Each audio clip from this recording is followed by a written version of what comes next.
My name is Charlie McGrath. I'm the founder of WideAwakeNews.com and a host on the Rinse Radio Network. We're supposed to believe that 2008 is ancient history. We're not supposed to think about this as leading to the condition of our economy that it's in right now. In fact, if you hear politicians or mainstream media pundits talk about 2008, it's with this afterglow of how we saved the global economy by bailing out these firms and giving the Federal Reserve all this extra power. And anything that's happening now certainly could have anything to do with 2008. It has more than likely things to do with Europe, things to do with China, things to do with what's going on in the Middle East, things to do with what's going on with your so-called lazy neighbor next door who walked away from their mortgage or lost their job. We're not supposed to we're not supposed to make the connection between these too big to fail institutions that shouldn't be in existence right now and the present. But the fact is, it's exactly the reason we're in the condition we're in.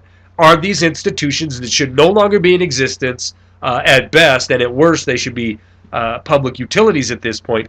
They brought the country to where it's at right now. They brought the planet to where it's at right now. You know, you could easily just say 2008, $9 trillion in debt. 2012, $16 trillion in national debt. How much money did we spend bailing out these institutions? Well, some estimates have it at a couple trillion. Some have it at scores of trillions of dollars that has been borrowed, pledged to our financial future to save these institutions. Now, the mainstream blue and red are going to try to convince you this is all Barack Obama's fault, even though I believe he's completely as guilty as George W. Bush. It's no more his fault than it is Mitt Romney's fault than it is George W. Bush's fault. They're all in the same boat. They will get in front of these cameras, say whatever they got to say in order to placate their so-called constituents in believing that they have a vested interest in their future. And they don't. You absolutely do not. Let's break it down to what it's really going to look like in this country very, very soon. We've already talked multiple times about the millions of rounds of ammunition these obscure government agencies are stockpiling. We've talked about the build-out of the security industrial complex through TSA, Viper teams that are spreading all across this country. Now, understand this. This is when it comes time to pay the piper. A lot of people wondered when we're going to start paying for this fraudulent failure. We pretended everything's okay. You can pretend for a while. We can pretend everything's okay, turn on the printing presses, and pretend we're in recovery, hand out a few trinkets here and there, call it a couple $1 billion, and it sounds like a lot of money, but in truth, when you compare it to the trillions spent in order to save these fraudulent failures, then it's drop in the bucket. But here's here's a example of things to come. Freddie and Fannie, everybody remembers this name. Freddie and Fannie, they're quasi-government institutions that are now fully 100% backed by the U.S. government, which means you get to deal with their fraudulent failure. Since hundreds of billions of dollars have been pumped into these institutions, and they have a hand in 80% of the mortgages that are issued in this country right now. That's right, 8 out of every 10 mortgage that is issued in this country, Freddie and Fannie has a direct hand in it, meaning you have a responsibility as an American taxpayer or as a citizen of this nation to be on the hook for that failure. But because of this billions and billions of dollars that had to get pumped into these institutions because they bought a bunch of debt from a bunch of Wall Street scumbags, we get to pay for their failure now. Now, inside of Freddie and Fannie, they have some fraudulent individuals who they're calling fraudulent for walking away from their mortgages, otherwise known as strategic defaulting. We've talked about it many times. A lot of people just say, wait a minute.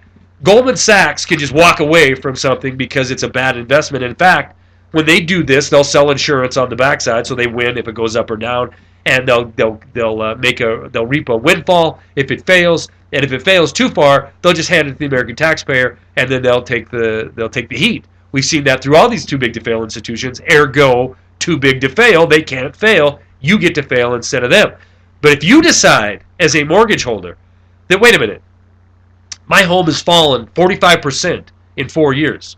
I'm now paying for something that I more than likely will never see my investment out of. I'm going to make a business decision, just like these too big to fail institutions would, that it's no longer prudent for me to keep making a monthly payment on something that I'm going to continue to lose money on and will never even break even at this point. Now, when I entered into my mortgage, I made a deal. I will make my payment, and I will get to live in this house. And if I don't make my payment, well, here, you get the house. It's called collateral. You get this property.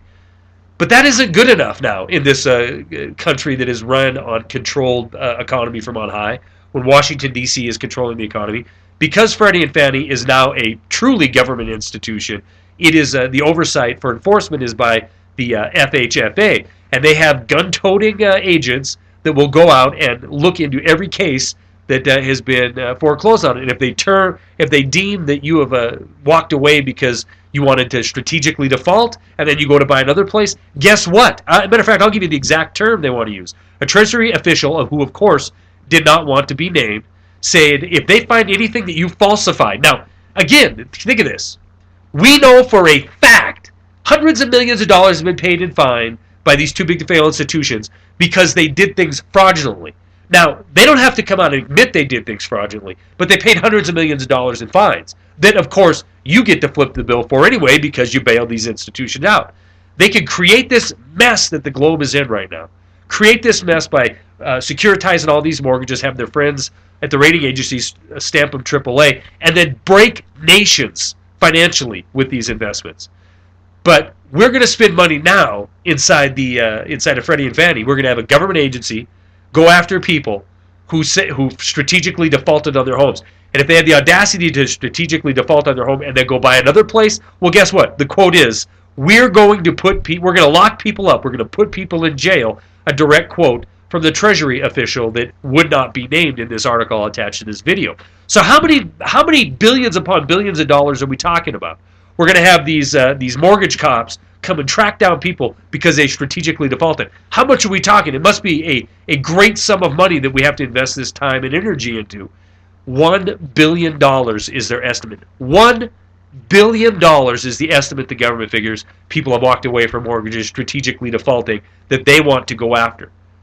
$1 billion is literally, really, honestly, completely a rounding error for the fraudulent failure that we were forced to assume by these institutions that are still running policy and still running this country and this planet into the ground.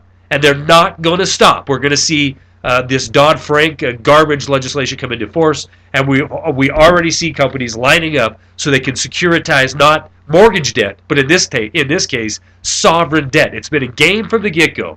They're going to put the fraudulent failure of the security, mortgage-backed securities on the back of the people of the world. We're going to see countries fall. We've seen countries fall. We've seen them default. We've seen them lose their sovereignty. And now we're going to see the planet, at least the West, under sovereign debt nightmare, a sovereign debt landmine that's going to go off. We're all going to go down together, and they're going to be sitting there on top of the heap, ready to come in and buy it all up at pennies on the dollar. Stories are attached. That's all I got.